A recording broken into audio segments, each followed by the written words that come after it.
Well, it's the news we have all been waiting for. Sound the alarm, release the confetti. The Premier League is coming back. Rob Dawson is here with me for this one. Breaking news as early as next month, June, mid-June, so to speak. Rob, we're hearing June 17th is when we will finally see some Premier League games following the coronavirus lockdown that literally puts a halt to the world in this.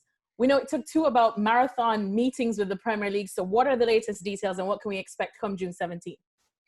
Well, yeah, I mean, and it is positive news that there is a date set of June 17th for those two games in hand to be completed. Manchester City against Arsenal and Aston Villa against Sheffield United. And it is a positive step. It's another positive step, another step in the right direction of getting Premier League football back. Obviously, we've seen the clubs go into small group training at their training grounds. Obviously, we had the confirmation this week as well that they'll be allowed to start contact training at some point as well. These are only just little steps that are building towards the restart of the Premier League season. Now we've got a date for those two games. It seems like there is consensus to finish the season because at one point, obviously, it looked like we might not get there.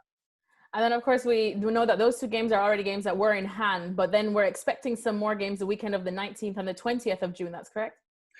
Yeah, I mean, so, you've got those two games in hand that were halted before the official suspension of the Premier League. Obviously, the rest of the Premier League season needs to be completed now as well. And that looks like it'll start around the 20th of June. That feels like a little bit of a compromise date. Obviously, there was talk originally about maybe games starting early to mid-June. I think the Premier League managers in particular wanted a little bit of a later start because obviously they've not seen their players for an awful long time now. It's one thing to train at home and keep fit. It's another thing entirely when you get your players back on the training pitch and doing actual training, physical activity to get ready for a match environment. So it feels like a bit of a compromise. Obviously, there has to be some kind of give and take with situations like this. The one thing that we have to say about this is that it's completely unprecedented. There is no rule book for this. There is no guidelines. We're kind of going on the hop from day to day at the moment. So it's positive that we've got dates now to focus on. It's positive that the managers will have dates now to prepare their players for. And as I say, it's a positive step in the right direction.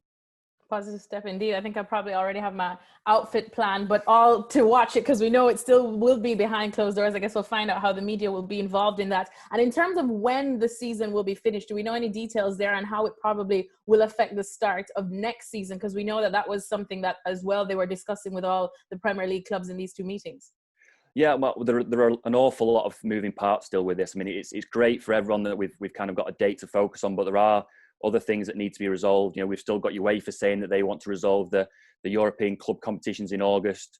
The suggestions that we've had from Premier League clubs is that they think that they can start the next season in September and finish on time in May next year.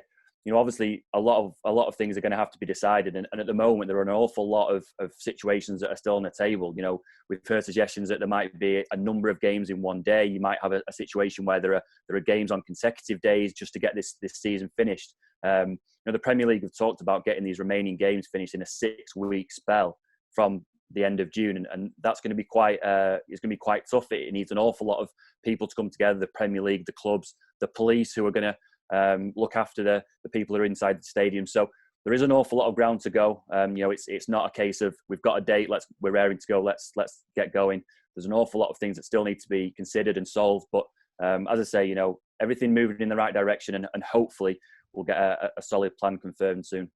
And finally, just before we wrap, one of the other things that was also on the table to be discussed for this one had to do with TV rights, because there's a lot of money riding on this. What was the topic of discussion there, and how do you think it'll be handled?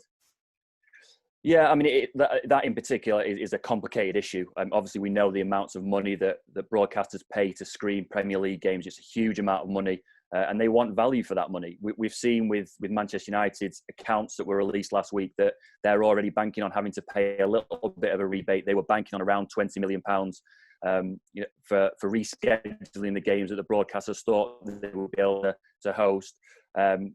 Now that clubs will be committed to paying back as little of that money as possible. These clubs need that money to survive. And there are things on the table that may see them, change the way that we watch football. They're talking about interviews at half time, maybe cameras in a dressing room, just to give the broadcasters a little bit more value for the money that they've already spent on games that obviously haven't gone ahead. Again, these are things that still need to be decided, still need to be sorted out. I think the one thing that we all know is that clubs, broadcasters, fans all want to see the return of Premier League football. So there does seem now to be a little bit of consensus about getting the season restarted, and hopefully in the not too distant future we'll have a solid plan. All right. Well, Rob Dawson, thank you so much. Always a pleasure. You guys can't see it, but Rob's feet are dancing under that table because we're so excited. The Premier League is coming back. Of course, we're waiting more details, and we promise to keep you guys updated on all the details as they come right here on ESPN FC. Thanks so much for watching ESPN on YouTube. And for more sports highlights and analysis, be sure to download the ESPN app. And for premium content and live streaming, subscribe to ESPN Plus.